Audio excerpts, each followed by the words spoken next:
Hello, everyone. Welcome. Welcome to Three Wells hosted live panel with soothsayers, sages, smart people of all types. And this evening, if you are here to hear all about technology, what's happened, what is happening now, what's staying, what's coming, get some advice from some very smart people that are steeped in the cannabis industry, then you are in absolutely the right place. So tonight we will be hearing from five prestigious panelists. And here's how the rest of the evening is going to go. We're going to do a quick poll just to get us all immersed in how we're all thinking and feeling collectively.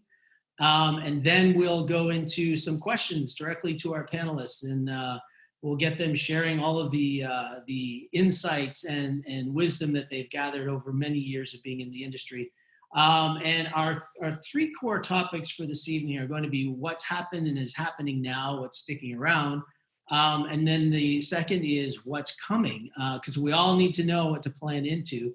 And then third, get their advice, what they think we should be doing when it comes to technology and dealing with the technological change that's happened all across our industry.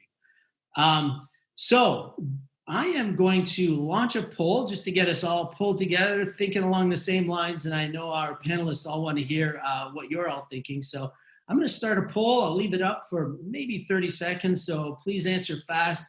And I will share the results so you all get to see what everyone is thinking.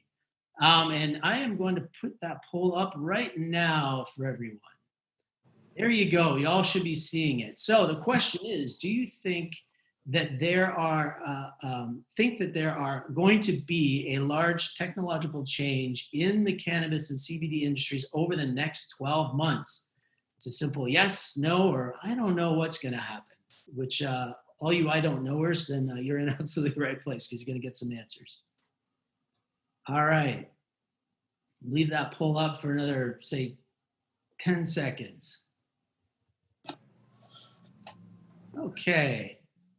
All right, everybody should have their answers in. I'm going to end the poll. I'm going to share the results right now since you all participated. I'm sure you're curious what the answer is. So, do you think there's going to be a large technological change? Yes, 89%. Okay, you are all in absolutely the right place. And the I don't knowers, you're going to get some answers tonight. And the no's, maybe we'll change your mind. Who knows? Good to hear by the end of the session tonight what you think. Okay, I'm going to stop sharing that. And it is time to meet our special guests. I am about to share my screen with all of you right now. Let's talk about our panelists for tonight. So our first panelist, Mr. Joe Hodas. He is Chief Marketing Officer at Wana Brands, which is Colorado's #1 infused products company with operations in Oregon, Nevada, and Arizona. And Joe, you got to work on your timing, my friend, because he joined the company in March, talking about right into the fire. But he's handling it well, as we can all see, is what's going on at Wana. He's responsible for overseeing the planning, development, and execution of Wana's marketing and advertising initiatives. He's formerly CMO of GoFire, COO of General Cannabis Company, CMO of Dixie Elixirs, and an adjunct professor at the University of Denver. Sounds like a job hop a lot, huh? All right, our next panelist, Guy Rocourt, who is the president and co-founder and chief product officer of Papa and Barkely. It's a leading cannabis wellness company. He's responsible for product innovation, optimization of their practices, and ensuring that Papa and Barkely complies with rigorous testing and lab standards. Previously, Guy has designed and built and manufactured infused products facilities in multiple states, and this makes him by far a fantastic product expert in cannabis science and technology. And he's also a U.S. Navy veteran, a submariner. So, Guy, thank you, man. We appreciate your service. Thanks for having me. And Mr. Todd Rose, who is founder of Affiliate Cannabis, which is a cannabis marketing technology company that focuses on new customer acquisition and conversion tracking. He was previously the director of marketing at Green Dragon, also Vail Resorts, and he has a rock and roll background. He was one of the senior managers over at MTV in the marketing area. And Mr. Gavin Kogan. I feel like a game show announcer. I hope I don't sound like that, but I'm doing my best here. Mr. Gavin Kogan, who is CEO of Grupo Flor. Grupo Flor is a multinational vertical cannabis ecosystem bringing innovative brands and quality products to customers around the globe, from grows to retail. Gavin is also one of California's earliest cannabis business attorneys and political advocate, and he is a serial cannabis entrepreneur. And lastly, we have Mr. Gregg Apirian, who is the CEO and co-founder of 3 Wells, which is the country's first and only site dedicated to bringing health and joy to people over 40 through cannabis and CBD content, products, and services. Gregg's a serial entrepreneur in marketing. He has built marketing agencies and successful technology-based businesses, both inside and outside of the cannabis industry. So there you have your prestigious panel. Tonight, we're going to ask each one of these. We're going to challenge each one of these panelists with some tough questions. And I will also ask that at the bottom, everyone that's in attendance tonight, you'll see at the bottom it says Q&A. Please, if you have any questions, submit them there. I will do my best to ask the panelists as quickly as possible and weave those questions in for you this evening. But again, please submit your Q&A questions in the Q&A section. If you put them in the chat, I might miss them. Okay, so why don't we dive in? We've all seen a lot of changes over the last little while. We've seen sales go up and down over the last several months. A lot has happened, both on the retail side, but right back through to the grow and everything in between. And all these changing behaviors, especially on the retail side, has forced a lot of change inside of the industry. You know, from curbside pickup to delivery to how we manage inventory, to manage those spikes and low troughs and et cetera, et cetera. So there's been a lot going on. So, you know, the first question to my panelists, and I'll pose the first question and then I'll weave in others as they come up. But gentlemen, and I'm going to start with you, Todd, and then we'll go to each one of our panelists. But over the last several months, you can make it, you know, right back to the beginning of the year or, you know, from COVID, the pandemic forward. One of the top 2 technologies or technological shifts have you seen, you know, over the course of the last several months? Yeah, of course. And I think the 2 things I would mention right off the bat are online cannabis sales and also delivery, right? It's kind of low-hanging fruit here in terms of topics, but we've definitely seen a tipping point in customer behavior, most importantly. That's something that I keep a very close eye on because, you know, historically online sales haven't been necessarily a high percentage of a dispensary's sales, but that obviously changed over the past few months. And, you know, 6 months ago, I think another thing that is very interesting about this is, you know, 6 months ago, you could not even display product in your store window of a dispensary. And here we are today where curbside delivery is happening and dispensaries have been deemed an essential business. It's just a complete shift. And then just to talk about the sort of the delivery side of this as well, could you actually bring up that slide that I sent you before? Sure can. Just give me 1 second here, Todd. And just speaking on the Can affiliate side while you're bringing that up, I mean, we also saw a massive spike in new advertiser applications on the network. Again, we are an affiliate network that specializes in cannabis.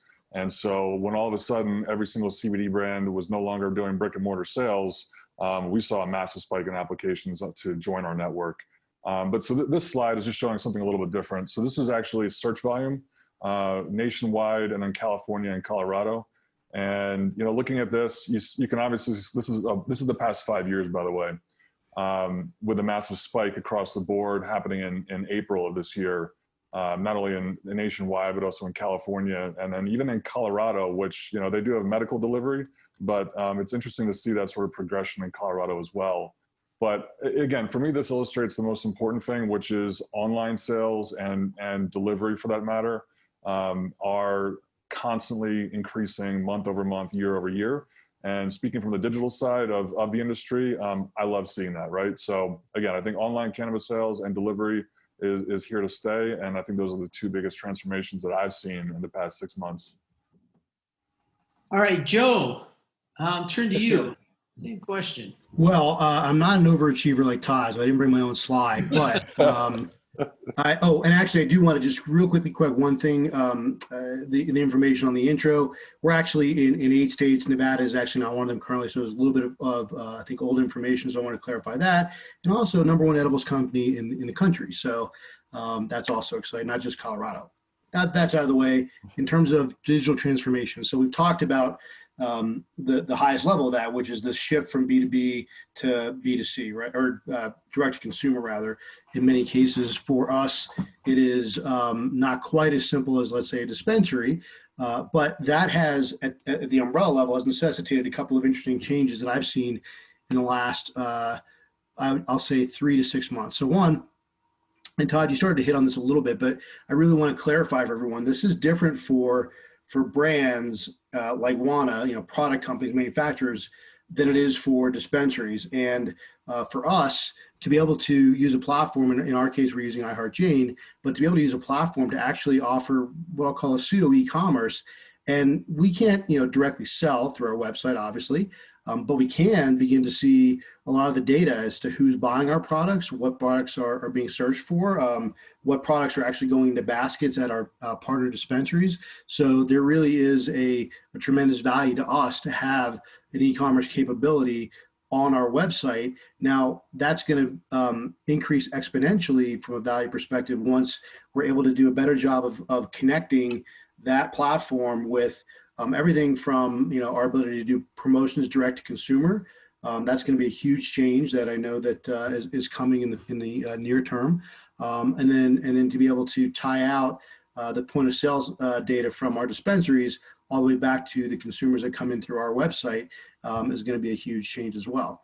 On top of that, but kind of related to that, and I've always been a marketer, so the idea of targeting and using display campaigns to target known consumers is not new to advertising as a whole. But what I've seen is a mass proliferation of companies that are offering really highly targeted platforms. I can now reach consumers who are known cannabis consumers who have visited dispensaries, who I can tell whether those visits are consumers or whether they're employees based on digital IDs. And when I say I don't mean necessarily I specifically am looking at that data, but these serving platforms can understand exactly who these customers are. And in very few cases, and this is not common yet, but they're actually able to tie that to point of sale data so that I could even begin to understand who are edibles consumers who have purchased edibles but not Wana products in the last, let's say, 6 months, and serve messaging and target those folks. A little bit scary, a little bit big brothery, but definitely is something that is in other industries, but has not really been accessible to cannabis businesses until, like I said, like the last 3 to 6 months. Thank you, Joe. Gavin, what do you see as the top 2 technology trends that have happened in the last little while? I think that probably I'll speak from the retail standpoint. Obviously, responding to COVID and having to throttle the number of customers that come through the shop really set the dispensary locations that had parking apart from those that had very little parking, because we're able to amplify our curbside delivery, which has spiked at about 45% of total sales, probably subsided down now to about 35% of sales. Delivery still continues to be strong, but frankly, having curbside requires a nimble platform that you can process orders quickly, returns. From the retailer standpoint, speed is king, getting your customers in and out quickly. And then balancing that with education and customer retention strategies that really make the shopping experience one that they want to repeat again and again and again. And that's probably been the biggest challenge. With COVID, as everyone knows, we had to respond very quickly. And those enterprises that were not able to quickly adapt and change really got punched hard.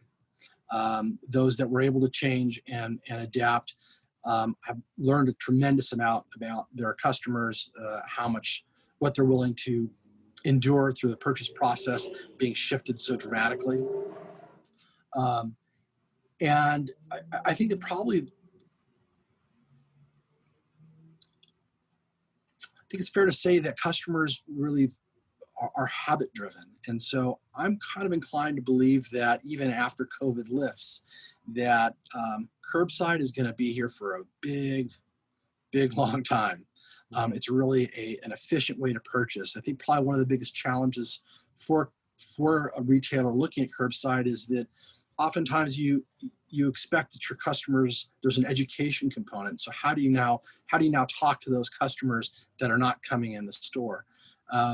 And so I would say that's sort of an augmentation to one platform to service the customers with curbside service. But then another one is, how do you talk to them while they're waiting?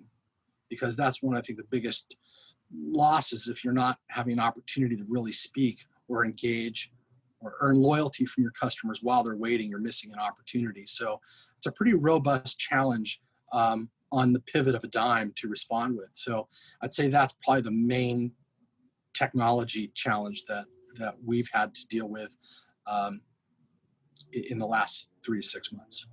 It's interesting. You said the 45% increase. I was reading just a little while ago that in Nevada, when they opened up curbside and delivery, it quickly accounted for 75% of sales in their seed to sale systems. It skyrocketed. Within 2 weeks that happened. Well, in California's, I think that probably one of the reasons that MSOs have such a hard time in California is that it's such a balkanized consumer environment, where what people buy in different communities is vastly different. And for example, I'm in Salinas right now, and in fact, on top of one of our dispensaries. And it's a high grossing dispensary, but we do very little delivery because we're in a high risk, dangerous neighborhood. I think we're like the youth homicide capital of the nation for several years running. So it's not a place you really want to have a bunch of your employees out doing deliveries. But on the other side of our county, we do a good amount of delivery. And of course, outside of our county, there's a lot more delivery. So it's really one of these, retailing in this state really requires you to have an alacrity of different tools to work in a different environment, different consumer environment. Guy, what do you think? What's happened in the last several months? Those top 2 tech things, trends, technologies you've seen. Yeah, so from the manufacturing perspective, we've had to figure out how to educate people about our products, communicate our differentiators. Like I said, when we were talking before in the green room, we had brand ambassadors. We would actually put people physically in the store to educate about our cannabis products. And now that they're not having that touch, while delivery is awesome for the retailer and curbside, and I do think those things are going to be around, it doesn't give that same interaction of basically shopping and interacting with the bud tender where the education can be heightened. So we've been working with retailers, looking for ways that we can make content for their social platforms, for whatever reels they might be running, whether it's a television screen or so on in their store. We're also working with digital platforms like iHeartJane. That starts to do the data play, like which is some of the other gentlemen mentioned. Data is super important to us. We need to understand our customer, because while we really work with retailers, at one point this direct consumer thing is going to be real. We do it online for our national products, and that's like more typical. I won't say we don't really engage in performance marketing, but we are trying to grow and get more people, drive people to our site and place our products nationally. And that's a more traditional model. But in the California model, there's some delivery services, but it's mostly these dispensaries. And if the bud tenders aren't parroting our products, how do we understand what our customers want?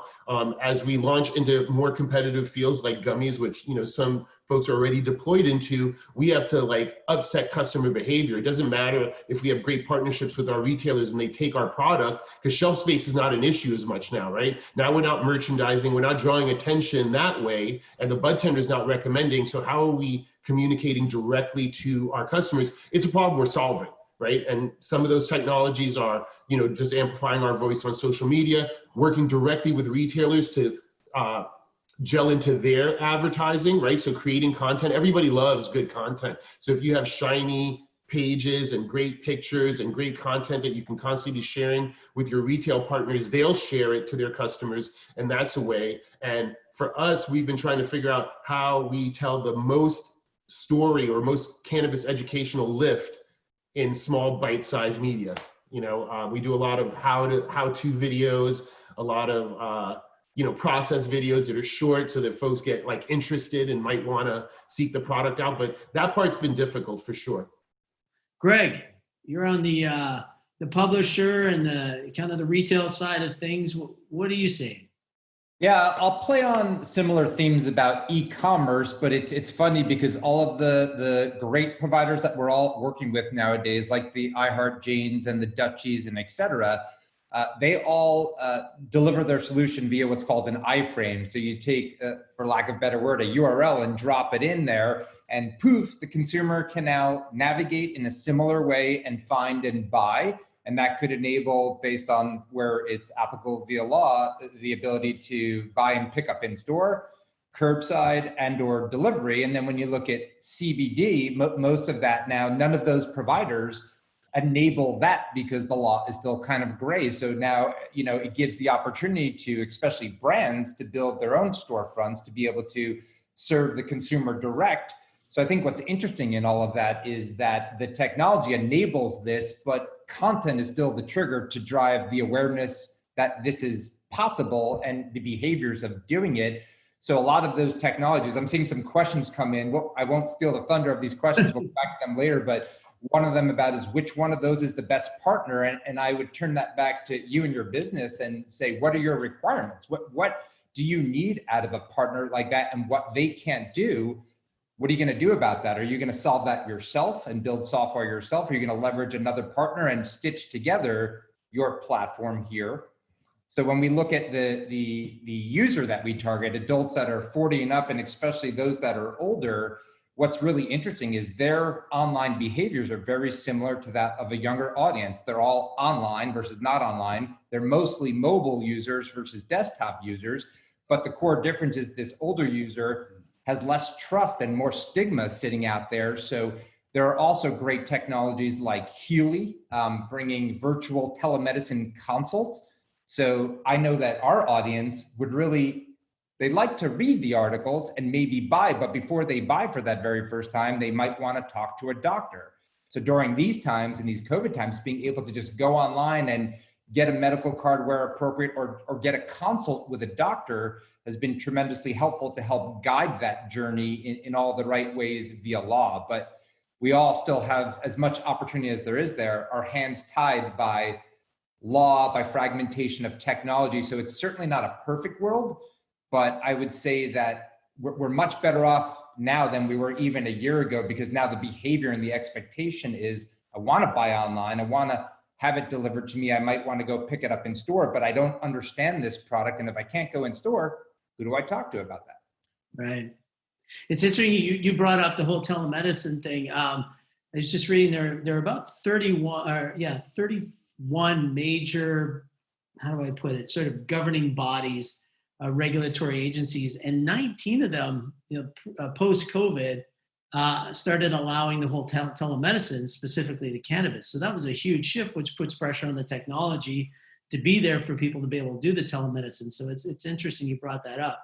And for the whole panel, Gregg alluded to a question that was asked just a minute ago, and I'll give the entire panel, if anyone wants to dovetail into what Gregg was saying. But the question was from an anonymous attendee, who do you feel is better for an e-com partner in the space, Jane versus Leafly versus Weedmaps or other emerging? If anyone wants to build on what Gregg was saying, please jump in. If not, we can move on. I've got some opinions, but I'll share them towards the end. Todd's going to leave us all in suspense. Anyone else? We move on. Sure, I can. I'd like an answer for that question myself. I know, like, not being on the marketing side, and I'm more just a product maker. And when I look at the front end, we talk about advertising on Weedmaps, and we're looking at one of the delivery services like Grassdoor, but you still have to have that advertising lift on Weedmaps. You still have to drive awareness. So for us, we started just wanting to manufacture products. Now we basically have a procurement department and we deliver the final mile. That wasn't our intention, but so much in growing this cannabis thing, it's like every time we're like partnering with people, we end up building it ourselves. We started an affiliate program to like more parrot our voice. And I suspect that, as time wanes on, that we might end up building more of our own apparatus as opposed to relying on others, because It just seems to go that way. And like the company grows and it's awesome, but I'd love to hear solutions to that end.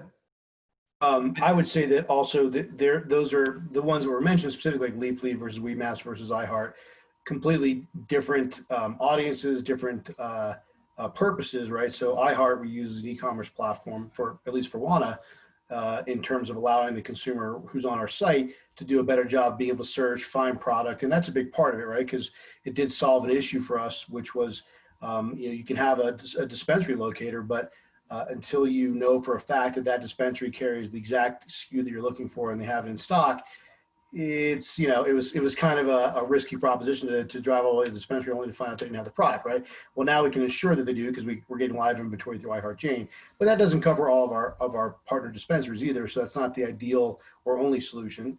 Leafly and Weedmaps are really, we use those for, as Guy was referring to, more that sort of brand awareness and a lift to help drive people ultimately to the website. So there's multiple touch points that we have to create. It's kind of in marketing terms, top of funnel and then bottom of the funnel, work them through that process. And there's 1,000,001 different ways we can do that. So I would add to that, there's companies like Zoltran that we use for rich text messaging. There's excuse me, there's a ton of different ad platforms. There's a number of ways we want to reach our consumer, but at the end of the day, the iHeart Jane platform is what is underneath the e-commerce part of our website, and that's where I'm trying to drive everyone to, just like a traditional e-commerce company would, because that's where they're going to find the best education, where the products are, and ways to purchase that product. I would also add that what we're all trying to do, if you're familiar with technology at all, you should, and if you're not, you definitely want someone on your team who is. What you're essentially doing is building a stack, a set of platforms and technologies that make up, or enable your business, right? They drive the business in all these different ways. And I think right now we're in the early days. There's some advanced technologies out there that are further along than others, but still have gaps due to lack of resources or law or whatnot. But I think the ones that you're looking at that are the one-stop shop for everything do not exist and probably won't exist. So it's a time of experimentation. What can you use that's low risk enough, cost effective enough, that gives you the ability to sort of meet the consumer where they're at, right? Whether that's on your own site, whether it's on a partner site like 3 Wells or in a store. The more that we give them the ability to personalize this experience and break down these barriers, the more likely they are to use it.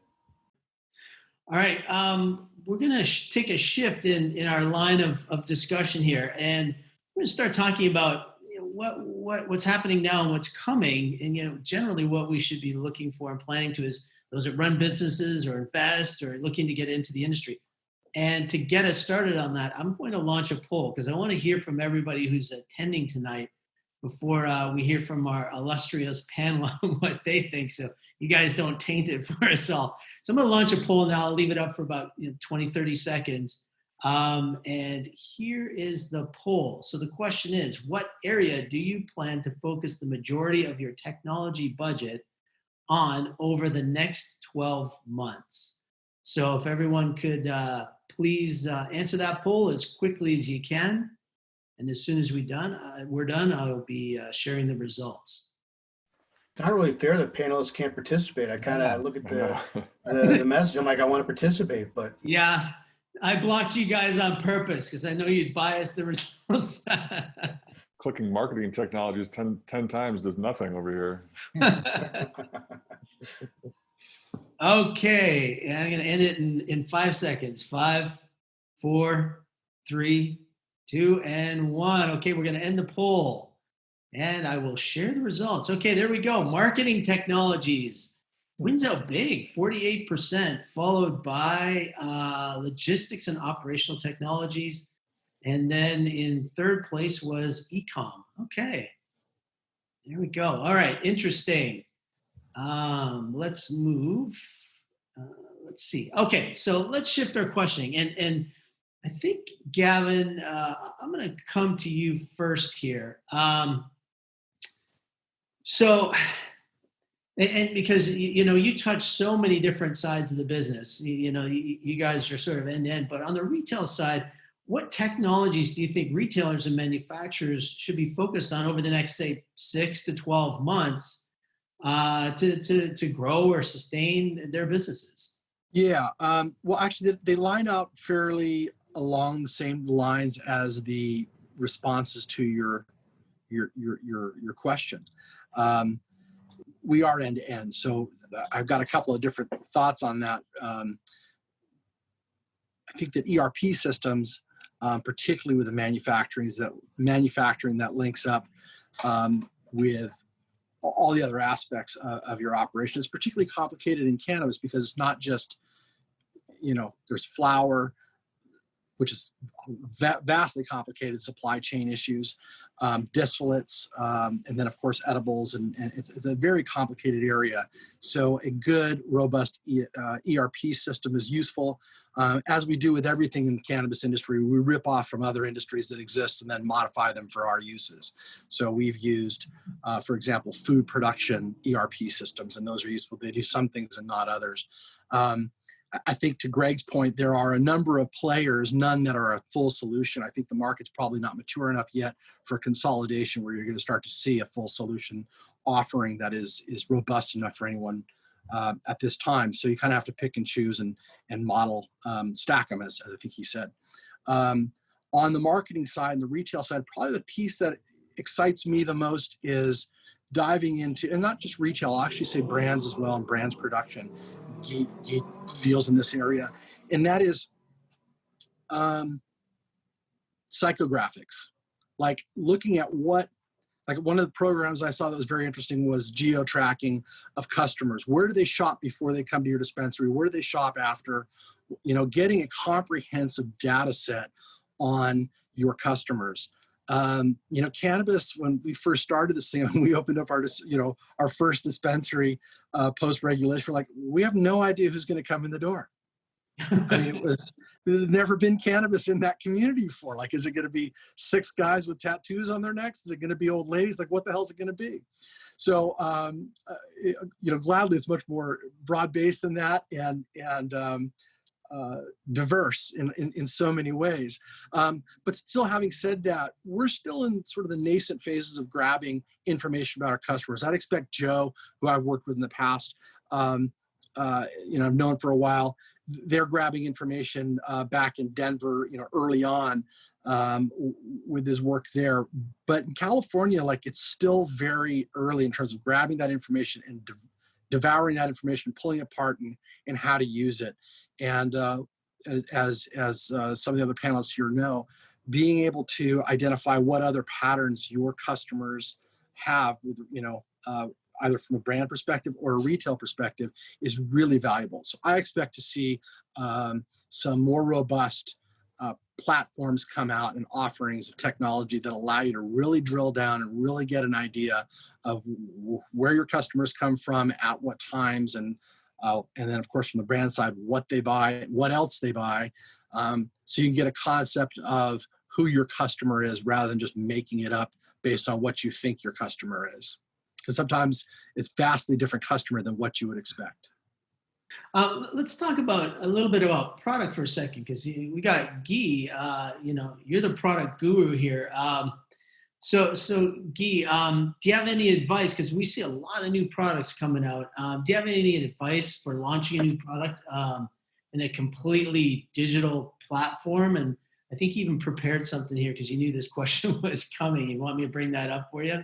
Yeah, I know Sarah, our PR person, yes, definitely show the slide. I can speak to it. For us, launching a product digitally has been just challenging.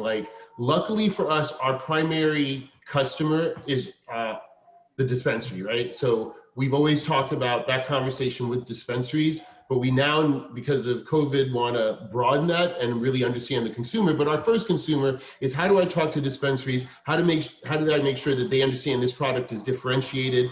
And in the cannabis industry, because it is so nascent, I think a lot of it is about, we have a good brand, but what we really have is a good business. Most of our retail partners know that we're going to deliver on time, and some of the technological functionalities, like in iHeart Jane, working better with our primary customer, the retailer, to see what real-time inventory levels are, triggering reorders, following up on those kinds of things, and just being a better partner to our retailer is the model we've had. to date, right? Now these retailers are impacted and we're looking to figure out other channels and how to get our voice, but we're still really working with the retailer because we could stand up our own storefront, but I don't know that patterns have changed that much. Now, we have some more marketing experts on there that can speak to that, but for us, we always want to create a product that has lots of differentiators that gave bud tenders a lot to talk about, right? Because my kind of theory from product making is you want somebody to have real nice things to say about your products that are not generic, right? So when we launched gummies, we did our market analysis. So data is always going to be king. So in launching products, when we started this 5 years ago, you look at data sets and there's no data. There's no data on what anybody's buying. To Gavin's point, it's like we have no idea who the customer is. We have no idea what they want, no idea what the richness of any particular SKU would be. Now, 4 years in, 4 or 5 years in, there are trends. There's definitely good headset data and BDS data. And we look at that and we see the kinds of products that are doing well and we look for the holes. In the case of gummies, which is pretty saturated, we're like, well, there's no sugar-free, there's no wellness gummy, and we're a wellness company. So we're like, this is a great shoe-in for us to step out of our wellness lane with tinctures and topicals and capsules and step into the edible category with a solid brand identity, right? So that part of our ethos is correct. And then now we have to figure out how do we get the words to the bud tenders to say, this is a different gummy. Why is this a different gummy? Well, it's all these things that are on this slide. It's keto friendly, it's vegan, it's 0 calories, it's made with solventless hash, all these different differentiators. But again, it just comes down to the educational lift. So for us, our approach has been when we make products, we look for real quality and differentiators that need to be communicated by the marketing team.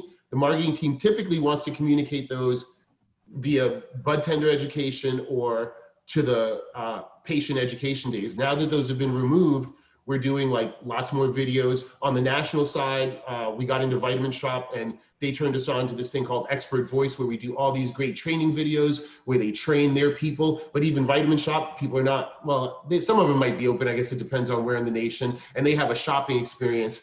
What's weird about dispensaries in this thing is I do agree that curbside is not going away, because our dispensaries, because of the way they were regulated, it's not like going into a vitamin shop where you touch stuff. It was always kind of like you see it and then it's presented to you. Somebody talks about it to you. That part we need to solve for. But dispensaries have never really been the kind of thing where you want to go browse. And so if we can present the information to you digitally, if a chat can come up when they come to your website and they can show you or direct you to an educational video. So like imagine where you go to a retailer's website before you go to curbside pickup, and the chat box comes up and you say, hey, tell me about Papa and Barkely gummies. They can send you a link through their internal system to see a video where we talk about our gummies, right? Or whether it's one of their people, and just again, that content generation piece. But yeah, we are definitely, that's a great innovative part. Of course, all the great business systems go into making a product, ERP systems, like, at scale. One of the cool things that we've learned now that we've scaled the company, I remember when we launched Balm back in like 2015, I was like, oh, I have 500 units I can launch.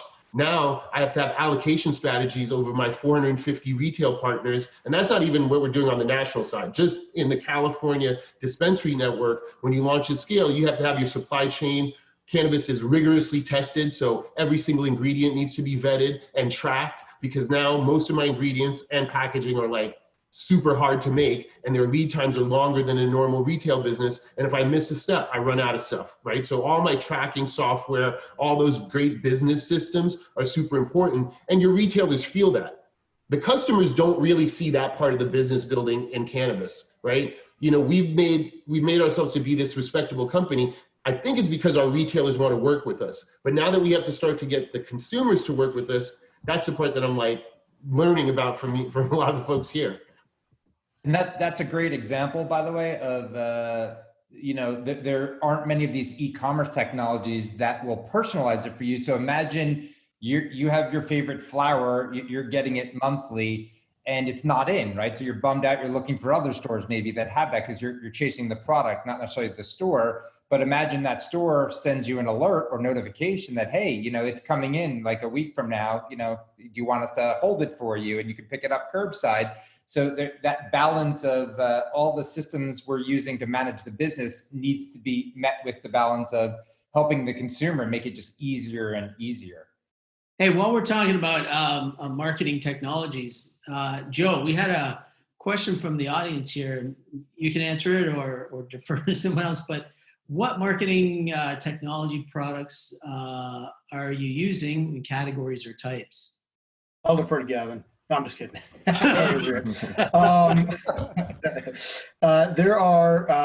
There's a number. So, Gregg, you said earlier, you used an expression, you said it's kind of age of experimentation.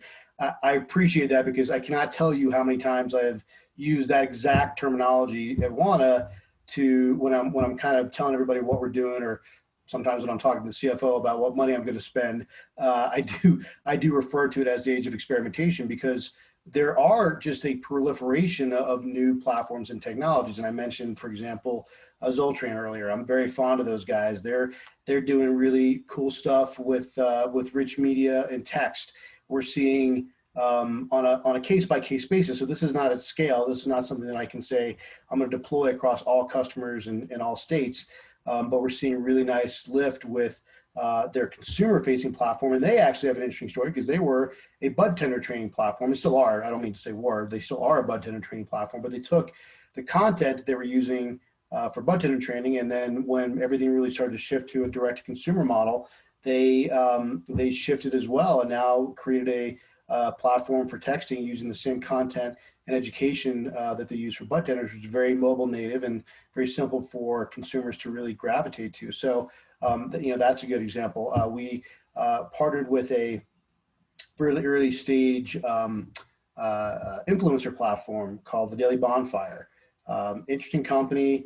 I'm not, totally blown away yet by the overall output, but it's been, I think, very interesting and definitely something that we've not done before. But there's another way to reach the consumer directly. I thought they have a differentiated approach to how they're doing it. So that's been, I think, good.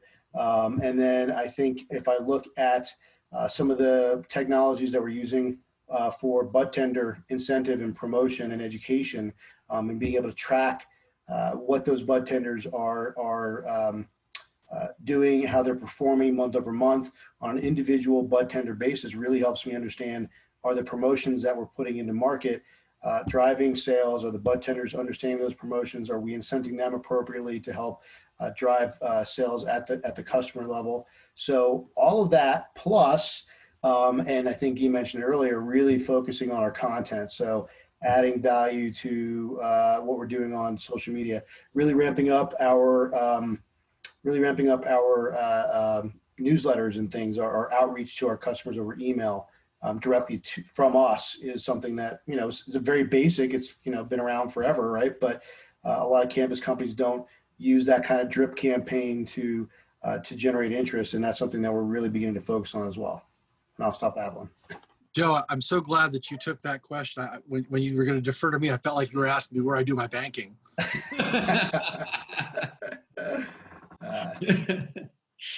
So hey, let's talk about e-com for a second, because it's been a hot topic for a lot of people in the last little while. And Todd, I'm coming to you, so prepare here.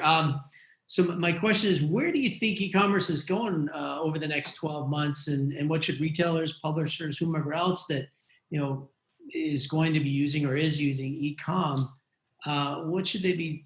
How should they be taking advantage of it, and what's coming? Yeah, of course. And I think, first of all, I think there's a couple of phases of cannabis industry e-commerce. And I think we're sort of at the sort of tail end of phase one is what I'll call it, which is a lot of proprietary software with, as Gregg was mentioning before, iframe menus and sort of these aggregated marketplaces.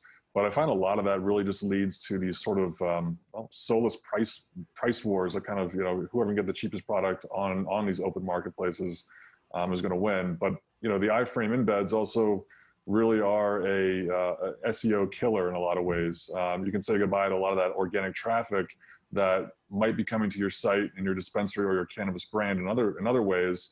With an iframe embed, Google does not see any of that content.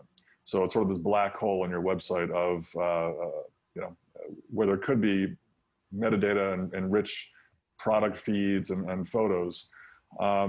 And I think also what's sort of included in this phase one of dispensary e-commerce are also a lot of these different tools that have been created for the industry specifically because of the fact that vendors from larger corporate establishments won't work with us, right? That's a fact. You can't really sign up your dispensary or your cannabis brand or your delivery company on a lot of these sort of leading marketing automation companies. So again, it's a need and a necessity to have these sort of secondary companies come in and fill that gap. Now, when we're talking about phase 2, there's one company in particular that I do think is doing something very different, and that's a company called Timber.me. They've been flying under the radar for quite a while now, but what they basically offer both dispensaries and cannabis brands is a fully native, non-iframe embedded menu of products and online ordering with pickup and delivery options. It's fully SEO optimized, and again, native e-commerce. It's really what this industry, in my mind, has been missing for a long time. The other benefit of this is that it's much more open source. I'm not going to say it's fully open source, but if you're talking about placing a conversion pixel or some way of tracking audiences and building audiences and remarketing, it's a whole lot easier with a provider such as that offers a more open source platform. And then I think, speaking for CannAffiliate as well, I do think that the people that are creating content today in the form of product reviews, dispensary reviews, even sort of hyper-local SEO. So for example, you write an article about the top 10 delivery companies in San Francisco. This is the type of content that will be able to be monetized here. And I think 2020 is a year for affiliate marketing. And again, CannAffiliate does obviously specialize in that, but I will tell you that, we started out mainly working with CBD brands and ancillary product providers, and 2020, we're working with delivery companies and dispensaries and across California. So again, I do think the people creating that content are going to be rewarded here in the very near future. And take a look at Timber.me. One other company that I think is doing something pretty cool is Lantern. They are actually doing a product first approach. And they're actually backed by the Drizzly team, which, as everyone knows, they've kind of mastered regulated alcohol delivery nationwide. So again, right now they're just doing delivery in Massachusetts on a medical side, but I would keep an eye on these guys in the next 12 months for sure. Good advice. Thanks, Todd. I'd love to build on that for a second because I think it's excellent advice. And I think one of the things we haven't said here yet is the reason there's probably more, for lack of a better word, e-commerce providers that use the iframe solution versus some native solution is because a store, for example, can't use more than one technology, or they can't track and keep up with the inventory management side of it. So I think the easy thing to do was to create the iframe solution so that, if you're managing it with your technology, then it's updating on somebody else's site at the same time. So it's all real time. So there's pros to that, especially from the consumer's experience, but there's negative to that from the business and the tracking and the SEO. So it'll be really interesting to see how that evolves into native technologies, because all of those e-commerce providers are going to have to create integration points, right? Because if you're using Leafly or Weed Maps, and now you've been introduced to use iHeart, you still have that I'm using two systems issue. How do you make that one?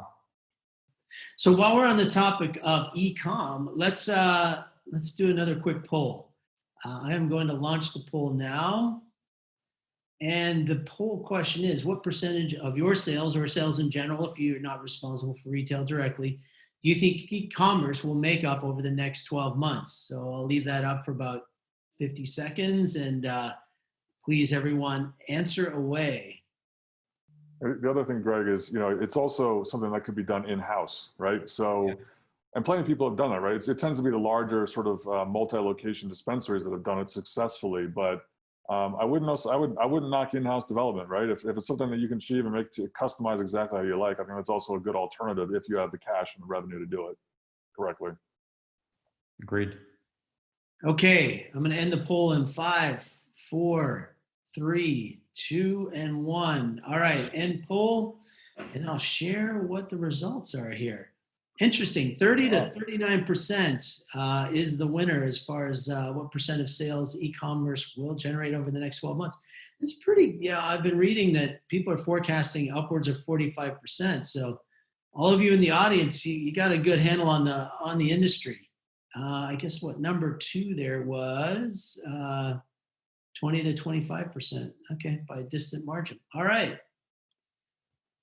Okay, Gregg, I got a question for you because you have sort of a unique audience that you go after. You go after the Three Wells is focused on the 40 plus.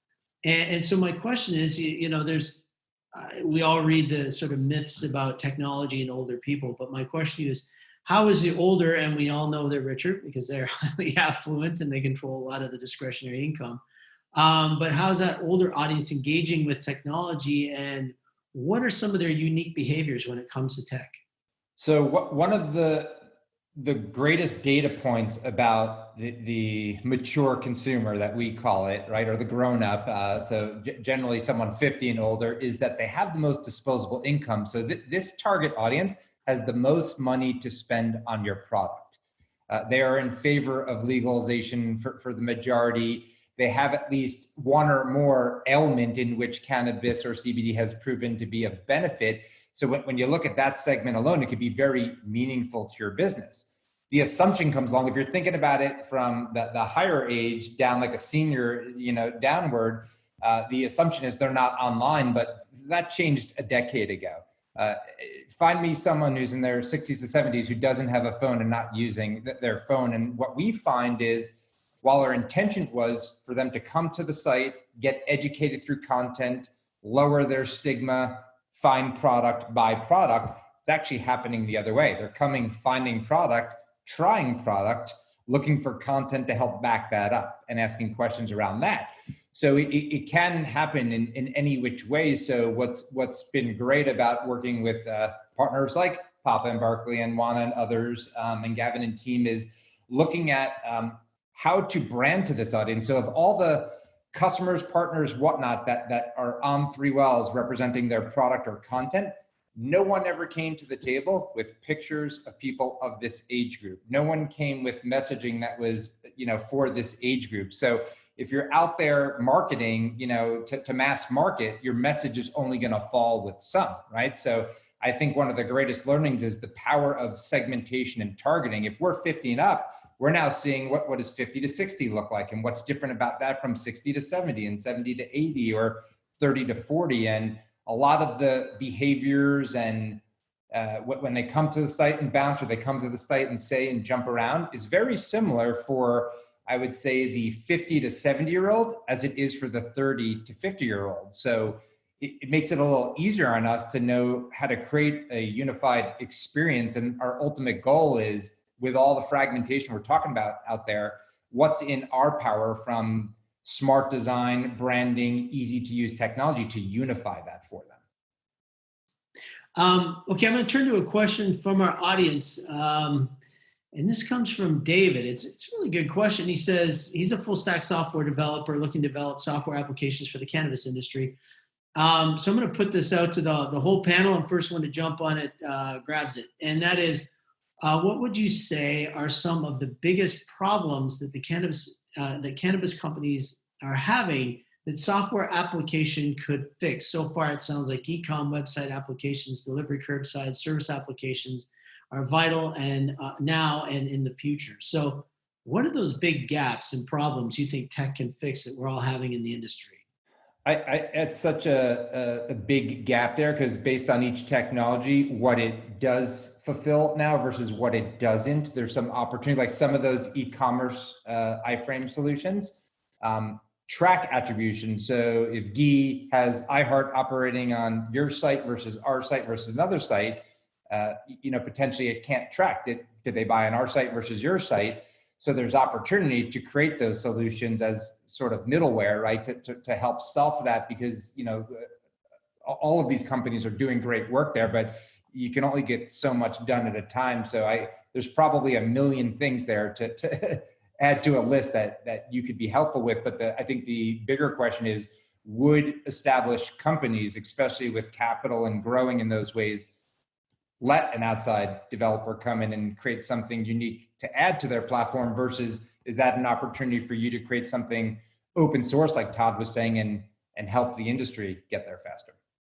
Yeah, Gregg, on that, just some suggestions is what makes it difficult to, your question particularly difficult is that it's not one segment. It's not like we're selling cars. It's an entire supply chain.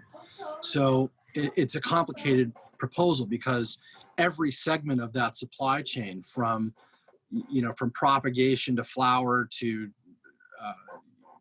processing to manufacturing, extraction to packaging, I mean, the whole supply chain has a whole host of complicated issues that need to be resolved. And what also makes it, again, further complicated is that they are all evolving at different speeds. So what I mean by that is, like right now, retail is simply on fire, right? There's a ton of retail energy right now. And cultivation is kind of lagging back a little bit. You could look at sort of the license types, at least in my state, and see, where more licenses are being issued in what segment of the industry. And then I think to Gregg's point is one of the things for sure about cannabis folks, especially after 2019, is people have this image that I just kind of come to work and sit in a room full of spinning cash machines and just like blow blunts all day long. It is super tight right now with capital. That's just the fact. And so you want to be, if you really want to be nimble, think about a way that you can approach operators that is going to be, cost conscious. It's a complicated question you have. If you're trying to get in, the best thing to do probably is to go talk to different operators in different parts of the industry and really just take them out to coffee or lunch and bug them however you bug them, and try to get a sense of what area sort of responds to your skill set and what interests you, because it's an awfully large field and you could get lost in that sea. So I'd suggest you focus on, a particular wave. Thanks, guys. So we got a question here. Probably, Joe, this one's probably good for you. Favorite newsletter platforms or technologies? Christina comes from outside the cannabis industry and getting involved, and she wants to know if you have a favorite, or anyone can answer this, but MailChimp, Salesforce Marketing Cloud, etc. Do you have a favorite? That question is partly aligned with a little bit of this technology question we were just having a second ago. And I think I'm going to give a much more downstream answer from the very brilliant answers that Gregg and Gavin provided, but it kind of ties to the question of email platforms. So one thing about the cannabis industry, because it is so expansive and because so many companies are vertically integrated and there's just so much going on all the time, historically what I've seen is that cannabis companies have a hard time, or technology or any partner coming into a cannabis company has a hard time getting everyone's attention, learning a new platform, going about their daily business, as well as adding a new skill set of technology. And the reason I say that is because I think in traditional marketing, you would look at a large scale system like a Salesforce or Marketo or something like that. We're not even close to doing that, right? So we switched from MailChimp to Klaviyo because we were having high bounce rates, and we were trying to really just increase the efficiency of our email platform. But it is not an automated platform, and I think sometimes people coming from outside the industry, Gavin, and kind of what you said, they also have the perception that because this is such a fast moving industry and there's so many people focused on it, that we're all just kind of pushing the latest and greatest. And I think many of the businesses are still really mired in trying to get their businesses going, and they're worried about 280E regulation and taxes, and they're worried about what regulation might change in 6 months in their state. And so my point in saying all that is, short answer is we're using Klaviyo. I wouldn't say it's my favorite. That's just what we're using. And long answer is we could get much, much better. I think the ease of a platform is really the deciding factor in how or whether we use it. Okay. Good analogy, is my facility, for example, has a huge distribution dock in the back, but the distribution is docks are high and they're built for semis. We distribute the Sprinter vans that have the hubcaps fly off. We don't have any semis. We don't have any semis delivering products in our industry. So it's the exciting thing, I think, for all of you that want to get into the industry is, to Joe's point, there's a lot of opportunity to do a lot better than the tools that we presently have available to us. But one of the underlying requirements you should have for any tool you use is, can it help me get to market quick? Can it support my brand? Can things look the way that I want them to? Does it have a data and analytics solution? So with email as an example, can I measure open rates and bounce rates and know that they're getting through at least, so that I know how to optimize them and make them better? So if you're just putting emails into Outlook and sending them, you're not learning anything from that.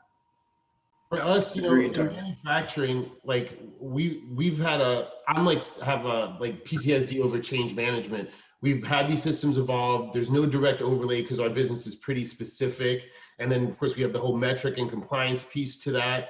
And like, yeah, like the new like Salesforce pieces or Cannabis 365, all these systems are getting enhanced and coming up. But like, I remember when we were on Google Sheets, right? So, and I feel like even now that we should still have been there because there's been so much effort in just getting the right system.